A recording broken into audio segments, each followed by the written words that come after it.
di dalam kerajaan. Dia nomor satu. Oleh karena Daniel ini mengutamakan Tuhan di dalam segala hal kehidupannya. Dia mengutamakan Tuhan.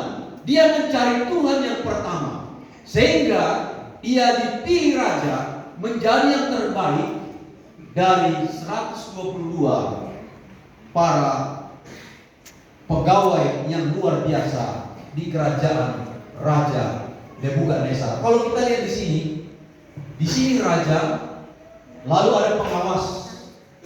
Pengawas itu sudah langsung kepada raja, lalu Daniel juga langsung kepada raja. 40 gubernur di bawah adalah kepada Daniel, lalu kepada raja. 40 gubernur kepada pengawas dan juga kepada raja. Lalu kalau kita lihat di sini, oleh karena Daniel ini mengutamakan yang terbaik, mengutamakan Tuhan yang terutama dan terbaik dalam kehidupannya, maka raja mengangkat dia. Semua pengawas harus melapor kepada Daniel, dan seluruh gubernur harus melapor kepada Daniel, tidak lagi melalui pengawas.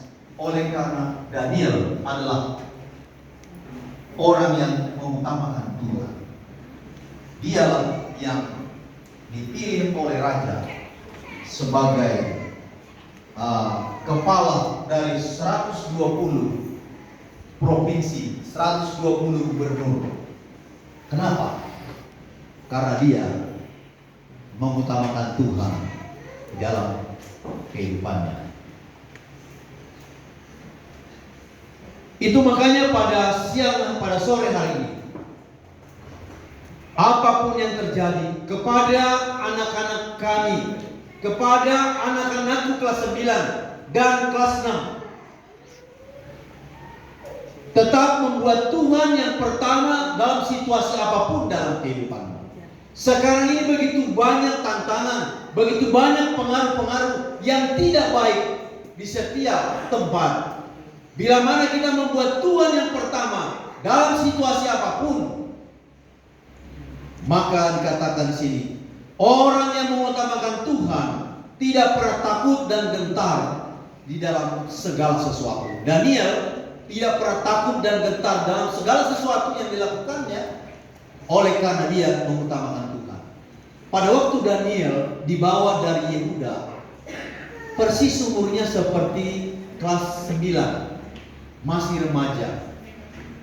Tapi mereka keluar sebagai orang-orang yang hebat. Jadi orang yang mengutamakan Tuhan tidak pernah takut dan gentar dimanapun berada, dalam segala tantangan, dalam segala situasi. Mungkin pada saat kita melakukan kebenaran, pada saat kita menyatakan kebenaran, mungkin akan terjadi kebencian. Kenapa? Karena memunculkan kebenaran. Jadi anak-anakku yang kami kasihi, saat ini orang tidak terlalu suka kebenaran. Pada saat kita mengatakan yang benar, orang mulai meninggalkan kita. Tetapi sebagai anak Tuhan yang mengutamakan Tuhan, dimanapun kita berada, apapun yang terjadi, jangan takut melakukan yang benar di dalam situasi apapun, seperti yang dilakukan oleh Daniel.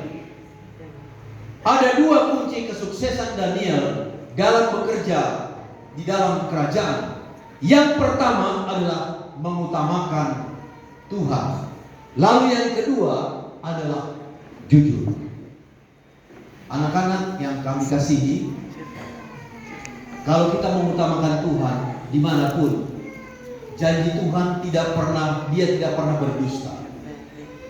Carilah dahulu kerajaan Allah dan kebenarannya, maka aku akan menambahkan segalanya kepadamu. Itu janji Tuhan. Lalu kunci kesuksesan Daniel yang kedua adalah dia jujur. Jujur dalam bicara, jujur dalam melaksanakan pemerintahan, jujur dalam uang, tidak pernah berbohong kepada orang tua, tidak pernah berbohong kepada guru, tidak pernah berbohong kepada orang-orang teman-temannya.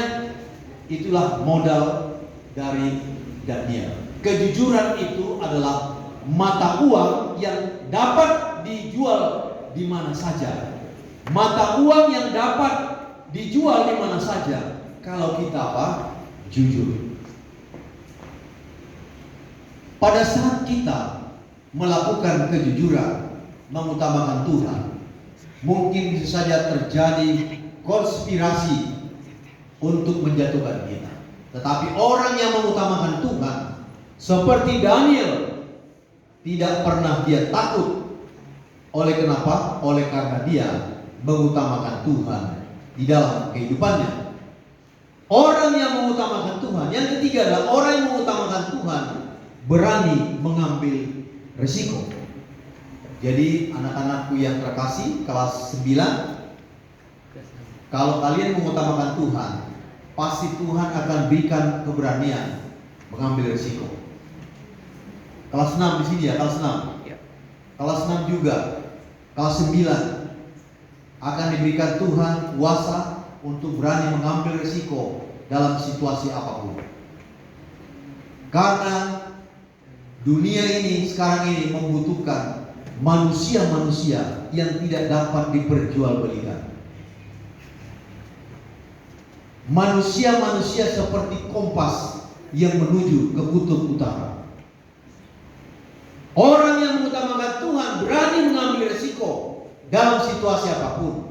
Dalam satu kutipan yang ditulis oleh hamba Tuhan di dalam bukunya Para Nabi dan Raja, ia tidak berusaha untuk menyembunyikan tindakannya, walaupun yang mengetahui dengan sepenuhnya akibat-akibat dari kesetiaannya kepada Allah.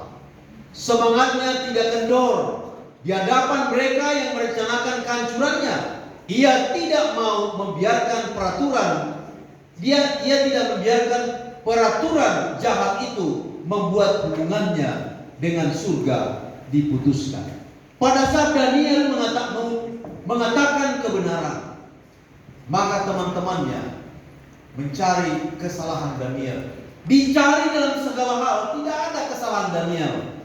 Tapi mereka membuat satu aturan. Ini tidak dapat disalahkan siapapun. Tapi kalau kita buat aturan di kerajaan ini, maka Daniel ini dapat kita jatuhkan, kata mereka. Lalu dibuat aturan supaya Daniel dilarang untuk berdoa kepada Tuhan. Lalu pada saat dia berdoa, diintip oleh teman-temannya. Dia sedang berdoa, lalu dilaporkan kepada raja. Ya raja, Daniel sedang berdoa kepada Tuhannya, bukan kepada raja. Lalu direncanakan satu hal yang jahat kepadanya untuk dilemparkan ke gua singa. Lalu yang berikut dikatakan, rahasia kesuksesan Daniel, restu surga lebih penting baginya daripada hidup itu sendiri. Sehingga kelakuannya adalah sebagai hasil alamiah pengharapan dan ketergantungannya kepada Tuhan. Kebiasaan berdoa Daniel itulah yang membuktikan kebesaran jiwanya. Dia tidak memperpendek doanya karena adanya ancaman. Pada saat Daniel berdoa di kamarnya, dia tidak pernah memperpendek doanya, adik-adikku, anak-anak kami, oleh karena ada ancaman kepadanya. Justru dia perpanjang doanya kalau ada ancaman. Dia tidak takut dengan jiwanya, tapi dia lebih takut kepada Allah daripada kepada manusia yang merencanakan kejahatan kepadanya. Dia selalu berdoa menghadap kepada Yerusalem sebagai pusat penyembahan orang-orang Yahudi pada waktu itu. Kebiasaan berdoa Daniel itulah yang membuktikan kebesaran jiwanya. Dia tidak memperpendek doanya karena adanya ancaman. Anak-anakku kelas 9, kelas 6. Kalau kita berdoa bergantung kepada Tuhan, nggak ada yang perlu kita takutkan dalam hidup ini. Kita pasti percaya mendapat kekuatan dari Tuhan pada saat kita berdoa. Kebesaran yang sejati terletak pada ibadah yang sejati, bukan pada kedudukan, pangkat, atau gelar.